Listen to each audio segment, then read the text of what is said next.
सर्वेभ्यो नमो नमः। मैं डॉक्टर शैलेंद्र पांडे। हम सब लोग हिंदी शिक्षण के विषय में चर्चा कर रहे थे, जिसमें आप सब लोग हिंदी शिक्षण की तीसरी यूनिट, जिसमें गद्य शिक्षण के विषय में सामान्य रूप से आपको जानकारी प्रदान की गई। अब इसमें महत्वपूर्ण बात तो यह है कि हमें यह ध्यान देना पड़ेगा कि जो गद्य शिक्षण है उसका अध्यापन हम किस विधि से करें और कैसा अध्यापन प्रभावपूर्ण रहेगा, और जिससे आप लोगों को मालूम ही है कि शिक्षण में आज नवाचार की महत्वपूर्ण भूमिका है। अब आप सब लोगों के मन में एक विचार आता होगा कि वास्तव में वह नवाचार है क्या। तो सबसे पहले हम बहुत ही संक्षेप में नवाचार के विषय में बातें करेंगे। आप सब देख ही रहे हैं कि आज यह जो समाज है वैज्ञानिक युग है, और इसमें नवाचार का मुख्य प्रयोजन यही है कि शिक्षण में आप कौन सी नवीनता, कौन से दृश्योपकरण, श्रव्योपकरण के माध्यम से आप छात्रों का अध्यापन करवाइए, जिससे छात्र भी प्रसन्न हो और आपका शिक्षण भी रुचिपूर्ण हो। और बिना रुचिपूर्ण शिक्षण या अध्यापक अध्यापन करवा रहे हैं, छात्र उस समय अध्यापक के अध्यापन में न तो अध्ययन कर रहे हैं अपितु अन्य मनस्क हैं। अन्य मनस्क कहने का प्रयोजन यह है कि शरीर रूप से तो क्लास में उपस्थित हैं और मन जो है मुंबई में घूम रहा है। इसीलिए हमें अपने जो गद्य शिक्षण में, जो गद्य शिक्षण से पूर्व हमें एक पाठ योजना का निर्माण करना होता है।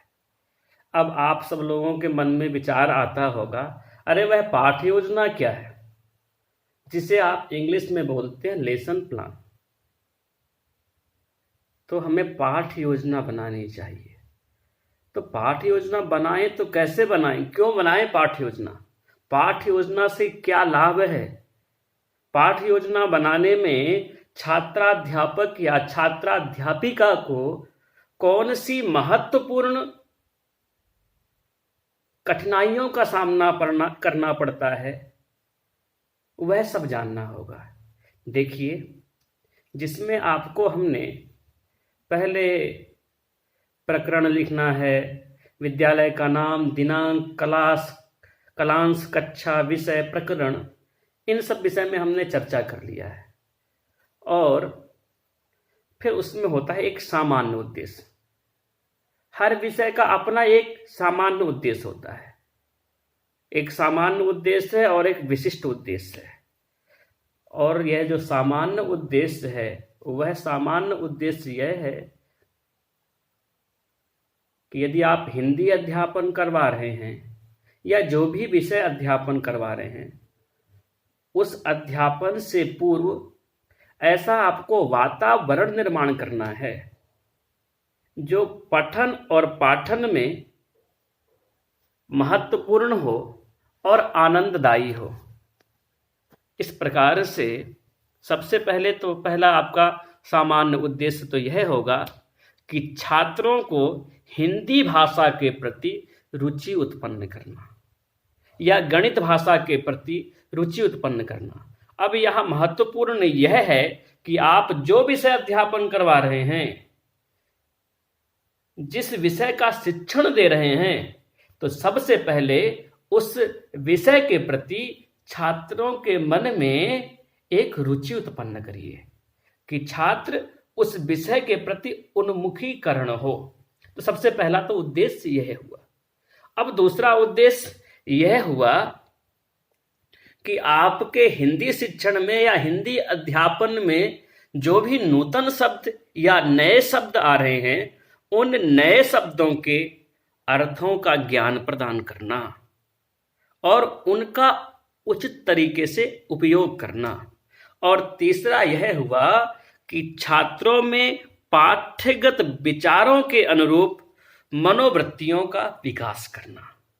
और इसके बाद में छात्रों के ज्ञान भंडार का विकास करना, छात्रों में उचित विराम पूर्वक आरोह अवरोह गति यति लय इन सब विषयों का चिंतन करवाते हुए, जिससे आप ऐसा अध्यापन करवाएं जिससे छात्र को यह मालूम पड़े यहाँ आरोह है, यहाँ अवरोह है, यहाँ गति है, तो कहीं यहाँ यति है, तो यहाँ लय है। और इन सब का ज्ञान प्रदान करते हुए छात्रों के अंदर एक पठन क्षमता का विकास करना, छात्रों के अंदर श्रवण क्षमता का विकास करना, छात्रों के अंदर लेखन क्षमता का विकास करना। इन सब बातों को यह एक सामान्य उद्देश्य हुआ। और दूसरा होता है एक विशिष्ट उद्देश्य। देखो, हमारे यहां कहा भी गया है, प्रयोजनो मनुद्देश्य मंदोपि न प्रवर्तते।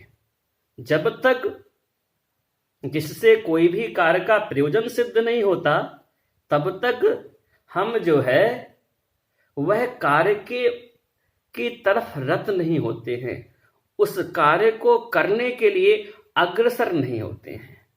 यहाँ हमने अभी संक्षेप रूप में आप लोगों को सामान्य उद्देश्य के विषय में बतलाए हैं। अब इसके बाद हम विशिष्ट उद्देश्य के लिए नेक्स्ट वीडियो में विशेष प्रकार से चर्चा करेंगे। धन्यवाद।